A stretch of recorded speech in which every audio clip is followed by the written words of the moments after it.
ये शाम यहाँ होने की नहीं थी। कम से कम मुझे तो यहाँ नहीं होना चाहिए था, अपने साथी को याद करते हुए। आप लोगों ने बहुत संभव है काफ़ी कुछ आपको पता होगा मुकेश के बारे में, तो मैं उसे फिर से कुछ दोहराता हूँ कि बताऊँ कि जिस व्यक्ति को हमने खो दिया है, जिस साथी को, जिस सहकर्मी को हमने खोया है, वो आखिर कौन था और क्या कर रहा था। मुकेश का जन्म बीजापुर ज़िले के बासागुड़ा गांव में हुआ था। बासागुड़ा अगर आपको पता हो तो एक समय वो नक्सलियों का बहुत बीहड़ इलाका हुआ करता था, और बासागुड़ा वो जगह है जहां 2012 की जून में जहां सिक्योरिटी फोर्सेस के एक एनकाउंटर में 17 निर्दोष आदिवासी मारे गए थे, और वो ऐसे ही वहाँ उस जगह पैदा हुए थे। और जब उनका जन्म था वो नक्सलियों के आगमन के बस्तर में आगामी वर्ष थे जब मुकेश का वहाँ जन्म हुआ था। उसके कुछ समय बाद जब मुकेश की उम्र बहुत कम थी, उनके पिता का वहाँ देहांत हो गया, और फिर उसके कुछ ही समय बाद जो अपने अर्ली टीन्स में थे मुकेश का परिवार बहुत ही भीषण सलवा जुडम की हिंसा में घिर गया। आप कल्पना कीजिए, एक बच्चा जब जंगल की दुनिया में अपनी निगाह, अपनी दृष्टि को देखना शुरू कर रहा है आसपास की दुनिया को, वह सलवा जुडम की हिंसा से विस्थापित हो जाता है। तो मुकेश बहुत कम उम्र में सलवा जुडम के दौरान विस्थापित हुए, और वो अपनी माँ और अपने भाई के साथ एक शरणार्थी कैंप में जाकर रहने लगे। ये मुकेश के आरंभिक दिन है। उनका जीवन लेकिन वहीं तक नहीं सिमटा। उसके बाद एक और विस्थापन हुआ और मुकेश का परिवार एक दूसरे रेफ्यूजी कैंप में जाकर रहने लगा। ये मुकेश के, आप देखिए कि ये किस तरह से the making of a journalist, the making of a human being, शुरू के 17-18 साल वो कितनी गहरी त्रासदी में बीत रहे हैं। और ये वो समय है जहाँ इर्द गिर्द भीषण युद्ध छिड़ा हुआ है भारतीय सिक्योरिटी फोर्सेस और नक्सलियों के बीच में, जिसमें मुकेश जैसे कई सारे परिवार पिस रहे हैं।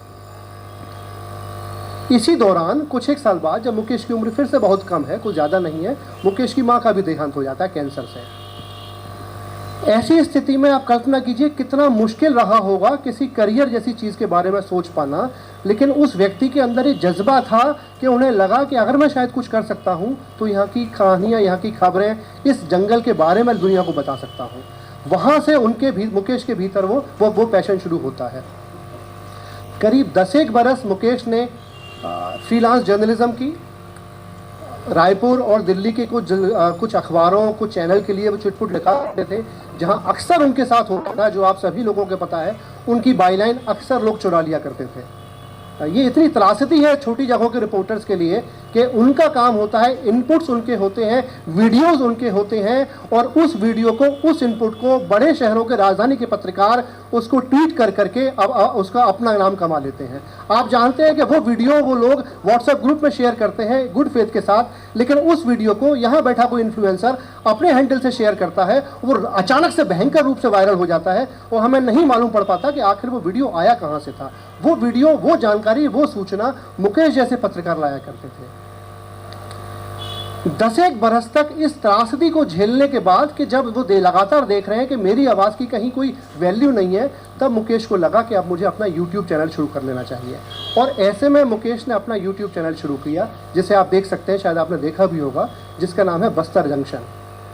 वो समय था जब बस्तर में, थोड़ा सा इसलिए बता रहा हूँ आपको कि 2021-22 के आसपास बस्तर के कई सारे स्थानीय पत्रकारों को लगा कि YouTube ने उन्हें वह माध्यम दे दिया है जिसके जरिए वे रायपुर और दिल्ली के बाईपास करके अपने दर्शक के साथ सीधा संवाद कर सकते हैं।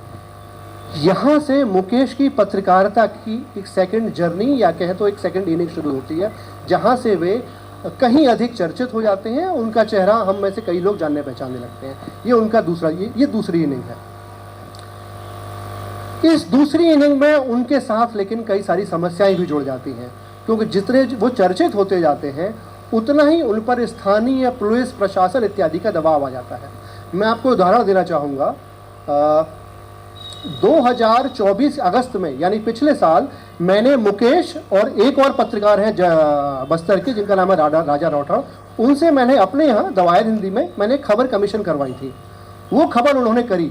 खबर थी कि बस्तर के 4 पत्रकारों को पुलिस ने जेल में डाल दिया था ड्रग्स के आरोप में, और उन लोगों ने, दोनों पत्रकारों ने, मुकेश और राजा ने इस्टेब्लिश किया था कि किस तरह से पूरा एविडेंस, ये पूरा का पूरा प्लांट किया गया है, पुलिस ने फंसाया गया है। तो जब हमने ये खबर करी, अगले दिन मुकेश का एक डरते हुए मेरे पास फोन आता है कि दादा कुछ होगा तो नहीं ना। मैं, क्या हुआ?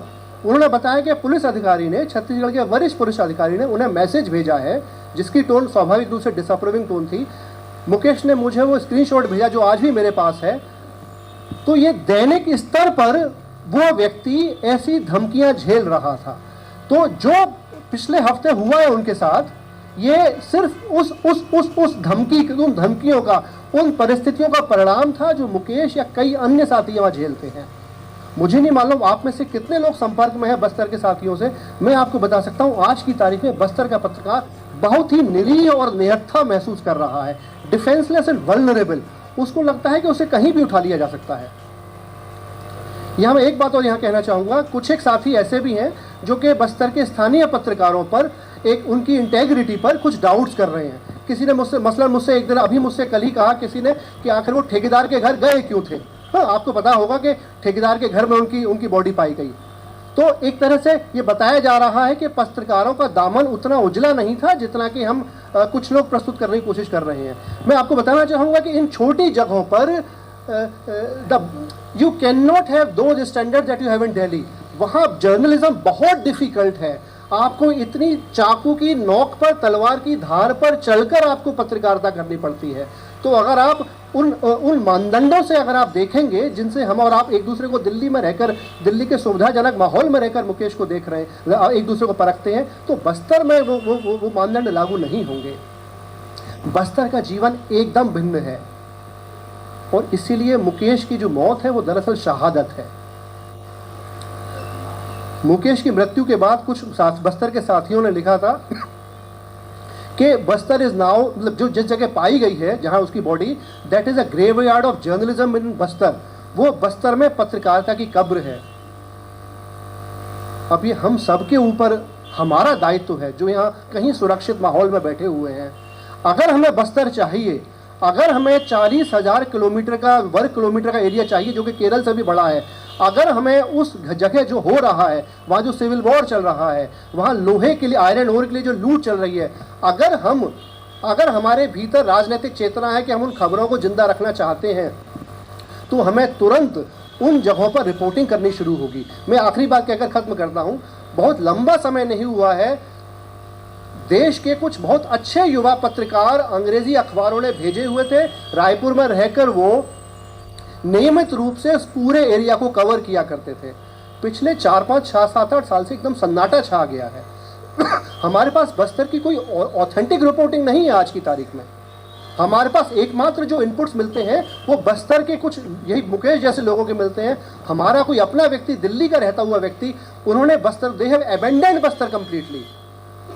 जब तक हम बस्तर को रिक्लेम नहीं करेंगे, बस्तर और बहुत सारी जगहों को, जब तक हम अपनी रिपोर्टिंग प्रेजेंस वहाँ एस्टेब्लिश नहीं करेंगे, मुकेश जैसी घटनाएं होती रहेंगी। जब तक हम उन लोगों पर पूरा भार डाल देंगे, समस्या ये है कि हमने मुकेश पर, राजा पर, रानू तिवारी पर, गणेश पर हमने पूरा भार डाल दिया है। पूरे उस इलाके की, केरल से बड़े जगह की, भूगोल की पूरी जर्नलिज्म सिर्फ 5 या 6 लोग मिलकर कर रहे हैं, जबकि वो देश के तमाम बर्निंग इश्यूज को लेकर वो बस्तर जी रहा है। ये जिम्मेदारी हमारी है। Thank you.